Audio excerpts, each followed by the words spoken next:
Bon, ku bijanye n'ibimenyetso batweretse toute une série baratwereka ukuntu woshobora woshobora kugira auto examen kugira ushobore kuraba yuko woba uri mu nzira yo kwigwara baratubwira n'amafacteur de risque ibintu bituma basi uba plus exposé à la maladie.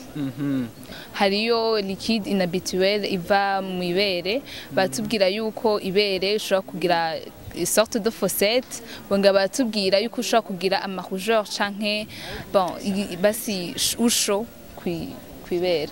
Hariyo basi une bosse par basi bivanye naho iyo yagiriye ko arashobora kugira nko sur la partie gauche ou droite et canke ama lésion ukabona nyene ibikomere nyene.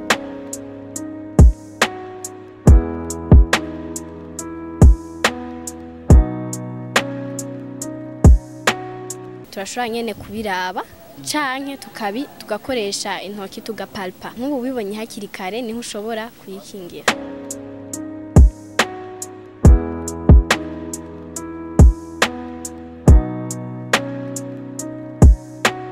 Ni bitatu nashoboye kubona d'abord ama facteur de risque ibintu ntushobora kugira nirindi yo cancer par exemple nk'ibintu by'inzoga canke itabi canke nkashobora kugira sport nk'ikindi kintu ikimenyetso nk'ukuntu amabere ashobora gusumbasumbana ndashobora kubibona kandi nkashobora gukonseya nk'umumama canke n'umuhungu nshobora kumubona nkashobora kumukonseya yuko yogenda kwa muganga umva nivyo vyose nabifashemo.